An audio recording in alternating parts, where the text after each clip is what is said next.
만약 당신의 인생이 한 번도 당신의 것이 아니었다면 은퇴 후 주어진 자유는 어떤 모습일까요? 아빠, 이제 시간 많으신데 여행 가고 싶으신데 없으세요? 딸의 목소리는 맑고 경쾌했다. 평소처럼 저녁 식탁에 가족이 둘러앉은 시간. 아내는 옆에서 옅은 미소를 띠고 있었지만 나는 그 미소 뒤에 숨겨진 답답함을 보았다. 뭐 다들 괜찮다면. 내 입에서 나온 말은 그저 뭐와 다들 뿐이었다. 가족들은 잠시 침묵했다. 그 정적은 익숙하면서도 늘 나를 죄어오는 족쇄와도 같았다. 내 대답엔 언제나 나 자신이 없었다. 나는 가족들의 표정을 살폈다. 내가 던진 이 한마디가 혹시라도 불편함을 주지는 않을까? 퇴직 후 3개월. 나는 평생을 기다려온 자유를 손에 쥐었지만 그 자유가 오히려 두려웠다. 이제는 누구의 눈치도 볼 필요가 없는데 내 안에 나는 여전히 누군가의 시선에 갇혀 있었다. 여러분은 혹시 평생을 남의 눈치를 보며 살아오셨나요? 지금도 누군가의 기대에 맞춰 살고 있지는 않으신가요? 이야기 시작 전 구독과 좋아요 한 번씩 부탁드려요. 감사합니다. 나는 한때 성공한 사람이었다. 반듯한 가정에서 자라 교사라는 안정된 직장을 가졌고 남들이 부러워하는 삶을 살았다. 하지만 그 모든 것은 내가 스스로 선택한 것이 아니었다. 모든 건 아버지와 어머니가 정해준 길이었다. 나는 어릴 적 군인 출신이셨던 아버지의 엄격한 통제 아래 자랐다. 내게는 놀이라는 개념이 없었다. 숙제는 물론이고 심지어 노는 시간조차 계획적으로 정해져 있었다. 방에서 장난감을 가지고 놀다가도 잠깐이라도 딴 생각을 하는 기색이 보이면 아버지는 쩌렁쩌렁한 목소리로 꾸짖었다. 게으른 놈은 성공 못한다. 시간은 금이라고 했지.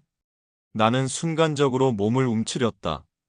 아버지의 우렁찬 목소리는 늘 나를 긴장하게 만들었다. 어머니도 마찬가지였다. 옷 한 벌, 친구 한 명, 심지어 내가 읽는 책의 제목까지 부모님이 정해주셨다. 그 친구는 널 좋은 방향으로 이끌지 못할 거야. 그 옷은 너에게 어울리지 않아. 그때 나는 부모님의 말씀이 모두 나를 위한 것이라 믿었다. 그분들의 기대에 부응하는 것이 내가 해야 할 전부라고 생각했다. 나는 그저 온순하게 예, 알겠습니다 라고 대답하는 것이 가장 안전한 길이라 여겼다. 내 선택이 없다는 것이 내 마음을 잃어가는 길이라는 걸 그때는 몰랐다. 나는 그렇게 굴복하고 복종하는 법을 배웠다. 내 속에서 솟아오르는 하고 싶은 것들은 모두 억눌렀다. 자유롭게 뛰놀고 싶다는 욕구, 친구들과 밤늦도록 떠들고 싶다는 욕구, 내가 좋아하는 미술을 하고 싶다는 욕구.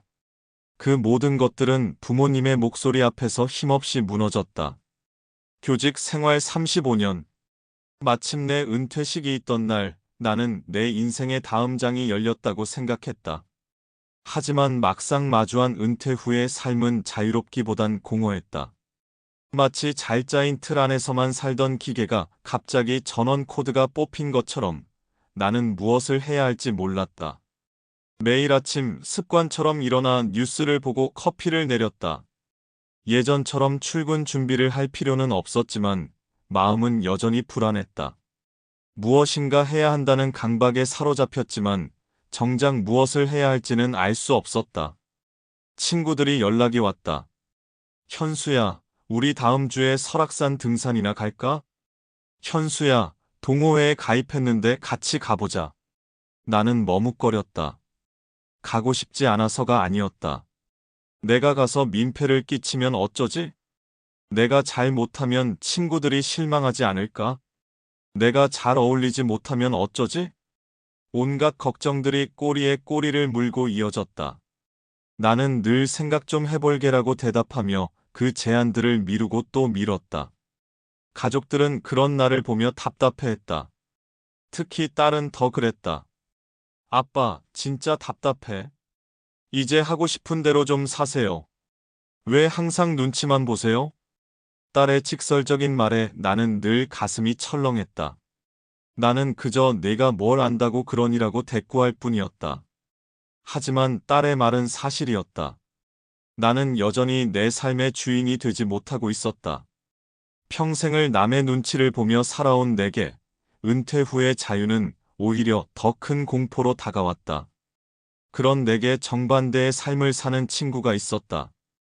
65세의 박노인. 그는 늘 내 마음이 원하는 대로를 모토로 살아가는 자유로운 영혼이었다. 어느 날 우리는 함께 식사를 하기로 했다. 그는 화려한 등산복 차림으로 나타나선 해맑게 웃으며 말했다. 난 말야 애들이 뭐라 해도 내 인생은 내가 산다. 어제는 혼자 제주도 가서 낚시하다 왔어. 얼마나 좋았는데? 나는 그의 말에 놀라면서도 동시에 부러움을 느꼈다. 어떻게 저렇게 남의 시선을 신경 쓰지 않고 자신의 삶을 즐길 수 있을까? 나는 감히 상상조차 할 수 없는 일이었다. 식사를 하던 중 작은 사건이 일어났다. 내가 주문한 메뉴와 다른 음식이 나왔다. 나는 그냥 먹어야겠다고 생각했다. 괜히 문제를 만들고 싶지 않았다. 종업원을 부르는 것도 다른 메뉴로 바꿔달라고 요청하는 것도 모두 부담스러운 일이었다. 나는 조금 불편해도 괜찮아라고 스스로를 다독였다.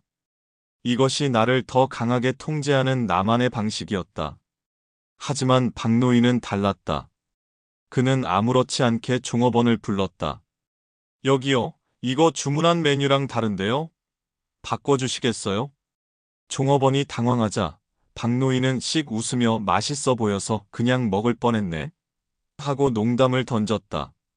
그 순간 나는 망치로 머리를 한 대 맞은 것 같았다.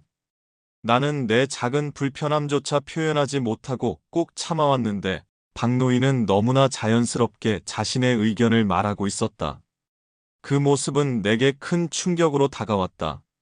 나는 스스로를 통제하며 완벽하고 조용하게 살려고 발버둥 쳤다. 그런 내게 박노인의 자신이 원하는 것을 요구하며 사는 삶이 얼마나 행복한지 보여주고 있었다. 며칠 뒤 딸이 집으로 찾아왔다. 며칠 전의 일로 나를 이해하지 못하고 답답해하던 딸은 내게 자신의 속마음을 털어놓았다. 아빠, 저도 어릴 땐 늘 아빠 눈치 보며 컸어요. 아빠의 괜찮아, 문제 일으키지 마라는 말 뒤에 숨겨진 답답함이 저에게도 전해졌거든요. 그래서 전 제 삶을 살고 싶어서 외국으로 도망치듯 나간 거예요. 자유를 갈망해서요. 딸의 말은 비수처럼 내 가슴에 박혔다. 나는 충격에 휩싸였다. 네가 나 때문에 그렇게 힘들었단 말인가? 평생을 자식에게 좋은 본보기가 되려 노력했다고 생각했다.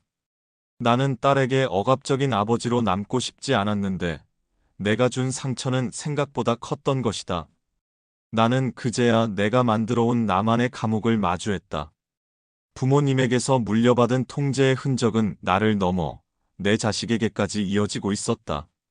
딸과의 대화는 나를 뿌리부터 흔들었다.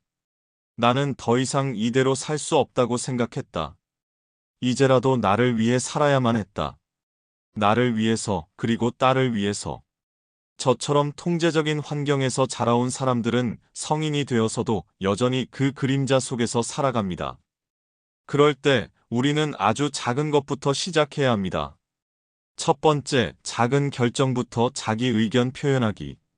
오늘 저녁 메뉴, 보고 싶은 영화, 가고 싶은 장소 등 사소한 것부터 내가 원하는 것을 솔직하게 말해보세요. 가족이나 친구에게 뭐 먹을래? 그 대신 오늘 김치찌개 먹고 싶어라고 말하는 연습을 해보세요. 두 번째, 타인의 반응보다 내 감정 먼저 체크하기. 다른 사람이 어떻게 생각할지 걱정하기 전에 지금 나는 어떤 감정인가? 나는 무엇을 원하는가? 를 먼저 스스로에게 물어보세요. 그 감정에 솔직해지는 연습이 필요합니다. 세 번째, 자기 비판 대신 자기 격려를 하는 습관. 무언가를 시도하다 실패하더라도 이럴 줄 알았다며 자신을 비난하지 마세요. 괜찮아. 다음엔 더 잘할 수 있을 거야 라고 스스로에게 따뜻한 격려의 말을 건네주세요. 당신은 충분히 잘해왔고 앞으로도 그럴 것입니다. 딸과의 대화 후 나는 작은 용기를 내보았다. 그날 저녁 나는 가족 앞에서 처음으로 말했다. 이번 주말에 내가 가고 싶은 곳이 있어. 아내와 딸은 놀란 표정을 지었지만 이내 환하게 웃었다. 내 마음속에 드리워져 있던 먹구름이 서서히 걷히는 기분이었다. 나는 앞으로도 계속 넘어지고 두려워할지도 모른다. 하지만 이제는 안다. 내 인생의 주인은 바로 나라는 것을. 통제적인 환경에서 자라온 흔적은 성인이 되어서도 우리 삶을 지배합니다.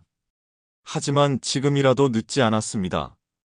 당신의 삶은 당신의 것입니다. 작은 선택부터 나 자신을 존중하는 연습을 시작해 보세요.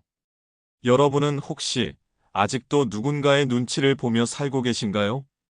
댓글로 당신의 이야기를 들려주세요. 당신의 이야기는 또 다른 누군가에게 큰 용기가 될 것입니다. 오늘도 나이 씨와 함께 해주셔서 감사합니다. 여러분의 구독과 좋아요는 제가 영상을 만드는데 큰 힘이 됩니다. 구독과 알림 설정으로 응원 부탁드립니다.